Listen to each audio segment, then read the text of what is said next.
नमस्कार दोस्तों, स्वागत है आपका अपने YouTube channel study with lecture में। डेली सेशन चलाते हैं करंट अफेयर का, उसमें हम आ गए हैं अगले सेशन पे। आज जो हमारा सेशन होगा वो होगा 2 अक्टूबर का सेशन, हमारा डेली का सेशन होता है। उसमें जो हमारे करंट के ऑब्जेक्टिव टाइप के क्वेश्चन होते हैं वो होते हैं, उनका सोल्यूशन होता है। और प्रीवियस ईयर के मंथ के कुछ जो हमारे करंट के क्वेश्चन होते हैं उनको हम रिवाइज करते चलते हैं। और लास्ट डेट का जो हमारा करंट का सेशन होता है उसके भी सारे क्वेश्चन हम आपको यहाँ पर रिवाइज कर देते हैं। चलिए शुरू करते हैं आज का सेशन। देखते हैं हमारा पहला क्वेश्चन क्या कह रहा है। पहला क्वेश्चन देखने से पहले रिवाइज कर लेते हैं। कल का यानी जो 1 अक्टूबर का हमारा करंट था उसको देख लेते हैं। अंतर्राष्ट्रीय अनुवाद दिवस कब मनाया गया है? 30 सितंबर को। एथलीट गुरवीर सिंह ने वर्ल्ड एथलेटिक्स कॉन्टिनेंटल टूर्नामेंट जो हुआ है उसमें पुरुषों की 5000 मीटर दौड़ में स्वर्ण पदक जीता है। बीसीसीआई ने अभी हाल ही में बेंगलुरु में राष्ट्रीय क्रिकेट अकादमी का उद्घाटन किया है। दक्षिण कोरिया सरकार के द्वारा जो भारतीय अभिनेत्री अनुष्का सेन है उनको सम्मानित किया गया है।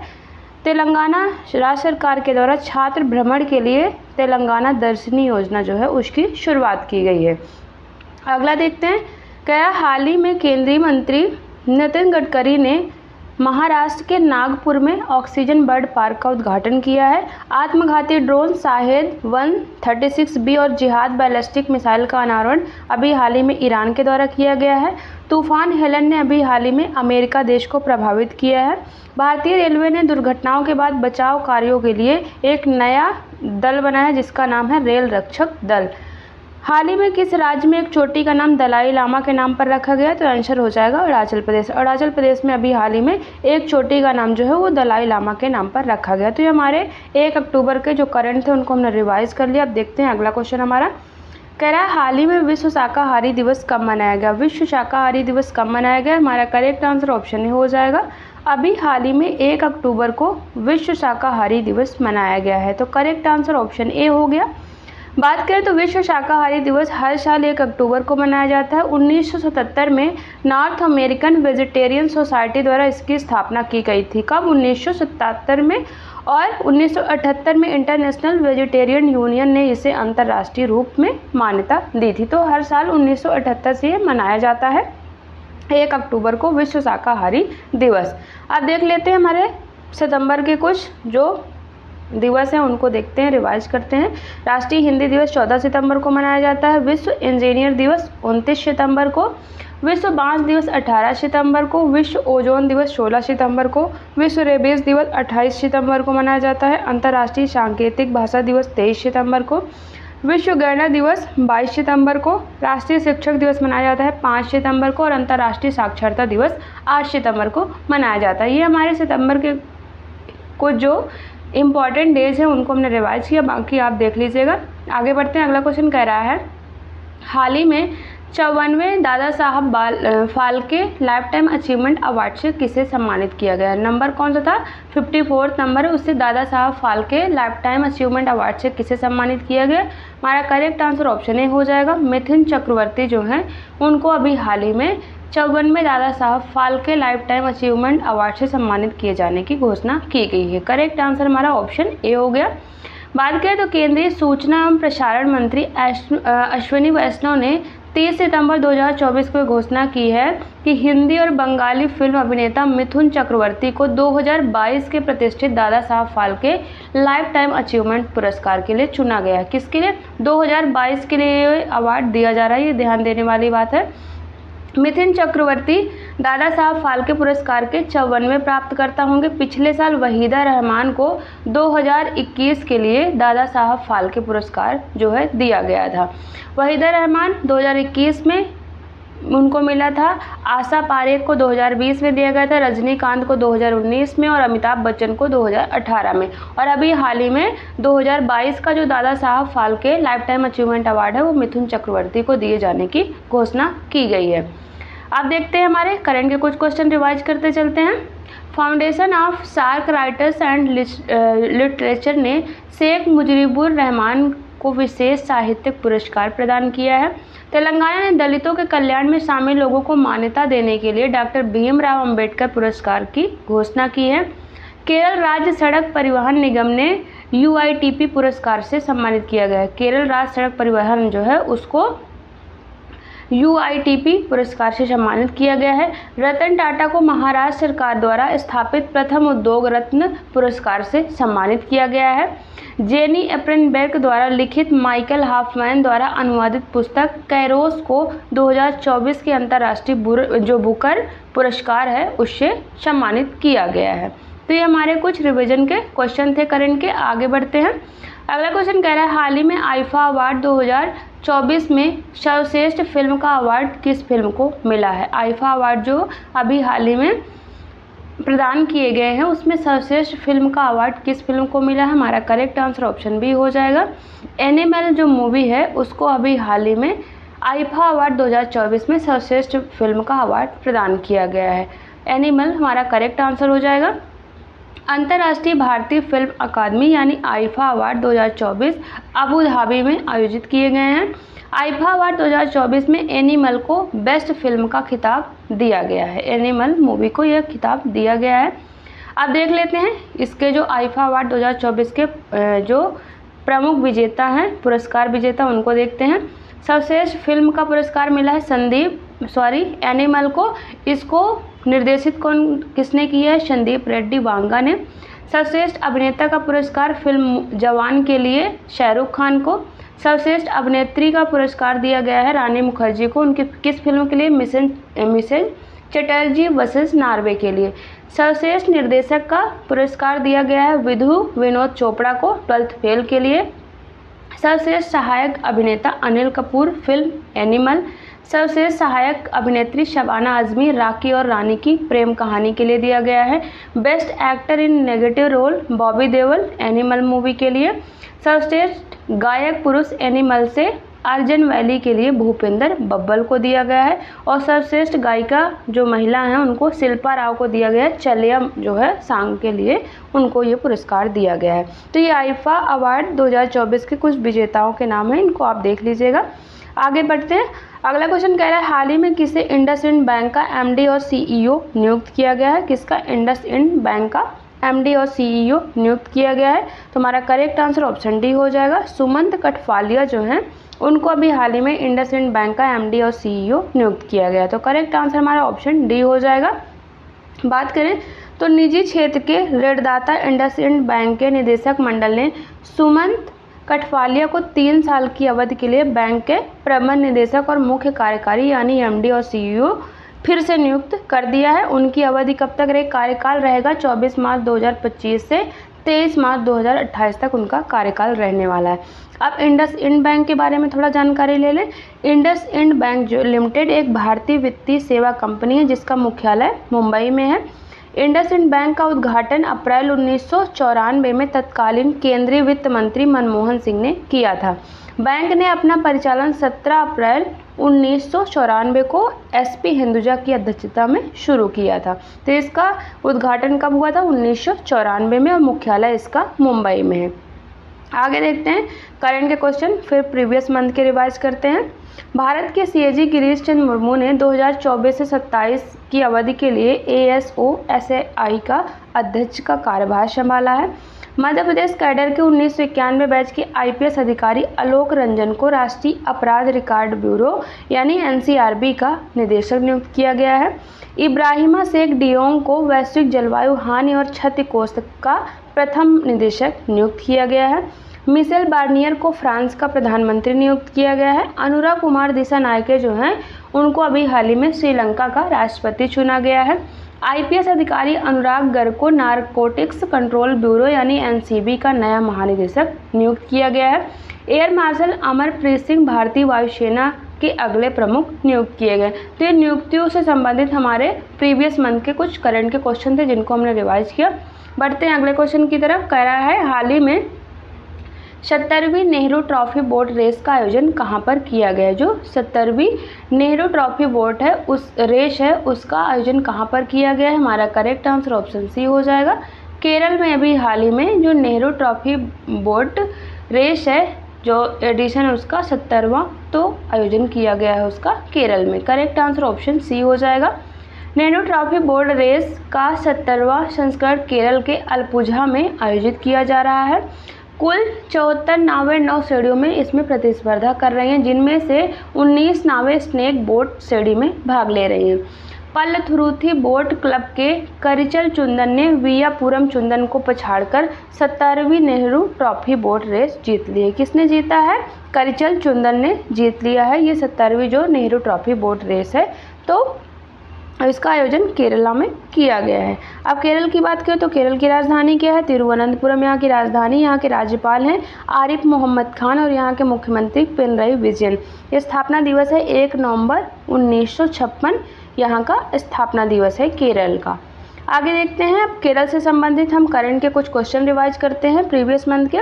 लगातार दूसरे साल केरल ने 2024 राज्य खाद्य सुरक्षा सूचकांक में शीर्ष स्थान हासिल किया है। Kerala infrastructure and technology for education ने काइट GNU लिनक्स 22.04 पेश किया है, जो केरल के सरकारी स्कूलों के लिए विशेष रूप से डिजाइन किया गया एक नया मुफ्त ऑपरेटिंग सिस्टम है। डॉक्टर रवि कुमार कनपार्थी के नेतृत्व में केरल केंद्रीय विश्वविद्यालय के एक शोध दल ने एक उन्नत साइनाइड सेंसर विकसित किया है। यह नई तकनीकी पीने के पानी और भोजन की सुरक्षा में सुधार के लिए महत्वपूर्ण है, खासकर उन क्षेत्रों में जहां पर साइनाइड की मात्रा अधिक होती है। हाल ही में केंद्रीय पर्यावरण, वन और जलवायु परिवर्तन मंत्री श्री भूपेंद्र यादव ने भारत में 2 नए मयूर अभयारण्य बनाने की घोषणा की है, जिसमें पहला है कर्नाटक में आदि चुंचनगिरी और केरल में चुलंचुआर जो है ये मयूर अभयारण्य है। आगे देखते हैं, भारतीय प्राणी सर्वेक्षण यानी जेडासाई के वैज्ञानिकों ने गहरे पानी में रहने वाले डार्कफिश शार्क की एक नई प्रजाति की खोज अभी हाल ही में केरला में ही की है। आगे बढ़ते हैं, अगला क्वेश्चन कह रहा है हमारा, हाल ही में किस राज्य ने देसी गाय को राज्य माता गौ माता का दर्जा दिया है? किस राज्य ने देसी गाय को राज्य माता गौ माता का दर्जा प्रदान किया है? हमारा करेक्ट आंसर ऑप्शन बी हो जाएगा। महाराष्ट्र सरकार के द्वारा अभी हाल ही में देसी गाय को राज्य माता गौ माता का दर्जा प्रदान किया गया है। करेक्ट आंसर हमारा ऑप्शन बी हो गया। महाराष्ट्र सरकार ने एक आदेश जारी कर देसी गायों को राज्य माता घोषित कर दिया है। महाराष्ट्र की बात करें तो राजधानी यहाँ की मुंबई है। यहाँ के राज्यपाल हैं CP राधाकृष्णन और यहाँ के मुख्यमंत्री हैं एकनाथ शिंदे। महाराष्ट्र में बात करें तो Navegaon, Nagzira, Melghat, bore tiger reserve ये महाराष्ट्र में है। कलसुबाई, हरिश्चंद्रगढ़ अभयारण्य, गेट इंडियन बस्टर्ड अभयारण्य ये भी महाराष्ट्र में है। चांदोली, गुगामल, पेंच, संजय गांधी तदोबा राष्ट्रीय उद्यान ये भी महाराष्ट्र में। तो ये स्टैटिक्स से रिलेटेड हमारे कुछ हमने क्वेश्चन देखे महाराष्ट्र के। आगे देखते हैं, अब देखते हैं महाराष्ट्र से रिलेटेड करंट के क्वेश्चन प्रीवियस मंथ के। गोवा महाराष्ट्र सीमा के निकट शोधकर्ताओं ने हाल ही में महाराष्ट्र के कुंभराल में एक पवित्र मिरिस्टिका दलदली जंगल की खोज की है। महाराष्ट्र के मुख्यमंत्री एकनाथ शिंदे ने सौर ग्राम योजना की शुरुआत की है। इस कार्यक्रम का लक्ष्य 100 गांवों को 100% सौर ऊर्जा से बिजली देना है। सतारा जिले का जो मान्याचीवाड़ी गांव है इस योजना से लाभान्वित होने वाला पहला गांव बन गया है। महाराष्ट्र में 17 अगस्त को मुख्यमंत्री लड़की बहन योजना शुरू की गई है, जिसकी घोषणा उप मुख्यमंत्री देवेंद्र फडणवीस जो हैं उन्होंने की है। 12 जुलाई 2024 को महाराष्ट्र राज्य सरकार ने विधानसभा के मानसून सत्र के दौरान महाराष्ट्र कारागार एवं सुधार सेवा विधेयक पेश किया है। प्रधानमंत्री नरेंद्र मोदी की अध्यक्षता में मंत्रिमंडल ने महाराष्ट्र के वधवन में एक नए डीप ड्राफ्ट बंदरगाह के निर्माण को हरी झंडी दे दी है। तो ये महाराष्ट्र से रिलेटेड हमारे करंट के कुछ क्वेश्चन थे। आगे बढ़ते हैं, अगला क्वेश्चन हमारा कह रहा है, हाल ही में भारत और किस देश के बीच में संयुक्त सैन्य अभ्यास काजिंद का 8वां संस्करण शुरू हुआ है? भारत और किस देश के बीच में संयुक्त सैन्य अभ्यास काजिंद का 8वां संस्करण शुरू हुआ है? हमारा करेक्ट आंसर क्या हो जाएगा? अभी हाल ही में भारत और कजाकिस्तान के बीच में जो संयुक्त सैन्य अभ्यास है काजिंद उसका 8वां संस्करण शुरू हुआ है। हमारा करेक्ट आंसर ऑप्शन क्या हो जाएगा? ऑप्शन सी हो जाएगा, कजाकिस्तान। बात करें तो भारत कजाकिस्तान संयुक्त सैन्य अभ्यास काजिंद 2024 का 8वां संस्करण जो है सूर्या फॉरेन ट्रेनिंग नोड ओली उत्तराखंड में शुरू हुआ है। यह अभ्यास 30 सितंबर से 13 अक्टूबर 2024 तक आयोजित किया जाना है। संयुक्त अभ्यास काजिंद 2024 2016 से हर साल आयोजित किया जा रहा है। संयुक्त अभ्यास का पिछला संस्करण 30 अक्टूबर से 11 नवंबर 2023 तक कजाकिस्तान के ओटार में आयोजित किया गया है। और इस बार जो 8वां संस्करण है वो कहाँ पर इसका आयोजन किया जा रहा है, सूर्या फॉरेन ट्रेनिंग नोड जो है औली उत्तराखंड में है, वहाँ पर इसका आयोजन किया जा रहा है। अब कजाकिस्तान की बात करें तो कजाकिस्तान की लोकेशन आप यहाँ पर देख सकते हैं। इसकी राजधानी और सबसे बड़ा नगर क्या है, अस्ताना है। यहाँ की मुद्रा है तेंगे और यहाँ के राष्ट्रपति का क्या नाम है, कासिम जोमार्ट टोकायव यहाँ के राष्ट्रपति हैं। कजाकिस्तान में भारत के राजदूत कौन है, टीवी नागेंद्र प्रसाद जो हैं वहाँ पर भारत के राजदूत हैं। करंट कुछ देख लें तो अभी जो एससीओ शिखर सम्मेलन 2024 का आयोजन हुआ था वो कजाकिस्तान की राजधानी अस्ताना में ही हुआ है। 2024 का एससीओ शिखर सम्मेलन वो कजाकिस्तान में ही आयोजित किया गया है। आगे बढ़ते हैं, अब देखते हैं हमारे करंट के क्वेश्चन फिर कुछ रिवाइज करते हैं। गाजा को कवर करने वाले फिलिस्तीन पत्रकारों ने खतरनाक परिस्थितियों में उनकी बहादुरी को मान्यता देते हुए 2024 यूनेस्को गिलेर्मो कैनो विश्व प्रेस स्वतंत्रता पुरस्कार है उन्होंने जीता है। किसने, फिलिस्तीनी पत्रकारों ने। उत्तराखंड के पौड़ी गढ़वाल सेक्टर में जंगल की आग पर प्रतिक्रिया करते हुए भारतीय वायुसेना ने बॉम्बे बकेट ऑपरेशन के लिए MiG-17V5 हेलीकॉप्टर तैनात किए हैं। भारत और मोल्दोवा ने राजनयिक और आधिकारिक पासपोर्ट धारकों के लिए वीज़ा मुक्त यात्रा की अनुमति देने वाले समझौते पर हस्ताक्षर किए हैं। सृष्टि खंडागले ने एशियाई ट्रैम्पोलिन जिम्नास्टिक चैंपियनशिप में पदक जीतने वाली पहली भारतीय बनकर इतिहास रच दिया। उन्होंने हांगकांग में महिला व्यक्तिगत आयु वर्ग में रजत पदक अपने नाम किया है। तो हमारे करंट के क्वेश्चन रिवाइज किए हमने। अगला क्वेश्चन देखते हैं, कह रहा है हाल ही में नासा ने सुनीता विलियम्स को धरती पर वापस लाने के लिए किसके सहयोग से क्रू 9 मिशन लॉन्च किया है। नासा ने किसके सहयोग से अभी हाल ही में क्रू 9 मिशन लॉन्च किया जो सुनीता विलियम्स को धरती पर वापस लाएगा। करेक्ट आंसर हमारा ऑप्शन ए हो जाएगा। जो एलन मस्क की स्वामित्व वाली कंपनी है स्पेसएक्स, उसके सहयोग से क्रू 9 मिशन अभी हाल ही में नासा ने लॉन्च किया है। हमारा करेक्ट आंसर ऑप्शन ए हो जाएगा।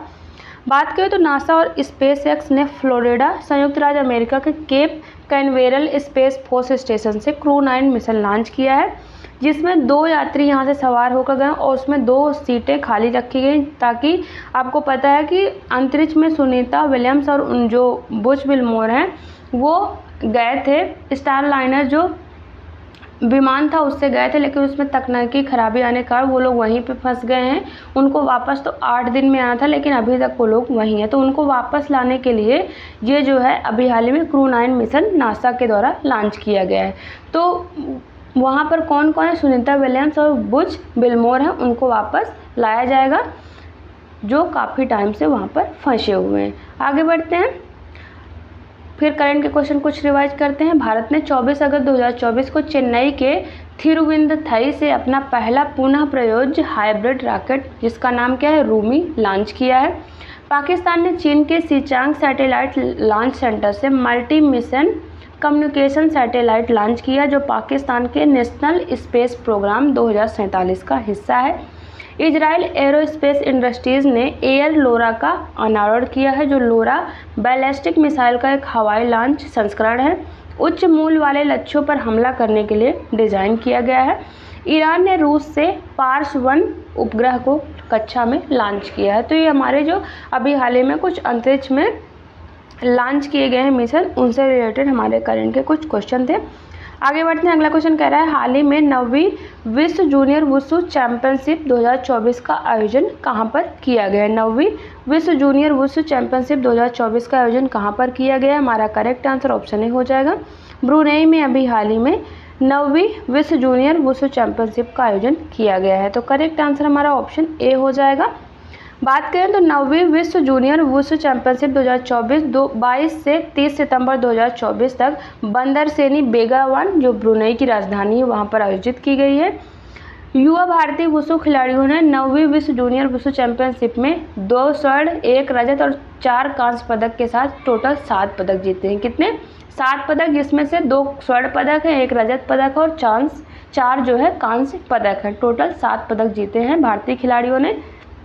बात करें तो पहली विश्व जूनियर वुशु चैंपियनशिप 2006 में मलेशिया के कुआलालंपुर में आयोजित की गई थी। तब यह हर साल मतलब दूसरे साल में आयोजित की जाती है। अभी हाल ही में इसका आयोजन ब्रुनेई की जो राजधानी बंदर सेनी बेगावन है वहाँ पर इसका आयोजन किया गया है।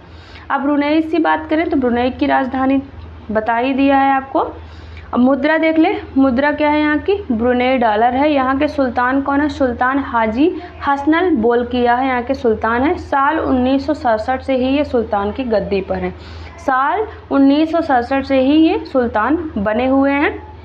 ब्रुनेई जो है एक दक्षिण पूर्व एशियाई देश है जो बोर्नियो द्वीप पर स्थित है। इसकी लोकेशन आप यहाँ पर देख सकते हैं, यहाँ पर साउथ चाइना सी है, ये बोर्नियो द्वीप पर स्थित है और एक दक्षिण पूर्व एशियाई देश है। आगे बढ़ते हैं, अगला क्वेश्चन हमारा कह रहा है हाल ही में उदयनिधि स्टालिन को किस राज्य का उप मुख्यमंत्री बनाया गया है। उदयनिधि स्टालिन को किस राज्य का उप मुख्यमंत्री बनाया गया है। हमारा करेक्ट आंसर क्या हो जाएगा, ऑप्शन ए, तमिलनाडु का उप मुख्यमंत्री बनाया गया है उदयनिधि स्टालिन को। तो करेक्ट आंसर ऑप्शन ए हो गया। मुख्यमंत्री एम.के. स्टालिन के ये बेटे हैं उदयनिधि स्टालिन, जिनको अभी हाल ही में तमिलनाडु के उप मुख्यमंत्री के पद पर पदोन्नत किया गया है। तो वहाँ के जो मुख्यमंत्री हैं एम.के. स्टालिन, उनके ये बेटे हैं। तमिलनाडु की बात करें, राजधानी यहाँ की चेन्नई है, राज्यपाल है R.N. रवि और यहाँ के मुख्यमंत्री कौन है, एम.के. स्टालिन यहाँ के मुख्यमंत्री हैं। तमिलनाडु की बात करें तो दोडाबेट्टा जो है तमिलनाडु की नीलगिरी पहाड़ियों की सबसे ऊंची चोटी है। दोडाबेट्टा की ऊंचाई कितनी है, 2637 मीटर इसकी ऊंचाई है। विवो चिदम्बरनार बंदरगाह, जिसे पहले तूतीकोरिन बंदरगाह के नाम से जाना जाता है, ये भी कहाँ पर है, तमिलनाडु में ही स्थित है। होगेनेकल जलप्रपात, ये भी तमिलनाडु में है। तो ये स्टैटिक के कुछ क्वेश्चन हमने देखे। अब देख लेते हैं तमिलनाडु से संबंधित प्रीवियस मंथ के कुछ करंट के क्वेश्चन। तमिलनाडु की निचली पलानी पहाड़ियों में जंपिंग स्पाइडर की एक नई प्रजाति कैरहोटस पाइपरस की खोज की गई है। मुख्यमंत्री एम.के. स्टालिन ने मुख्यमंत्री मन्नुयिर काथुमन्नियर काप्पोम योजना की शुरुआत की है।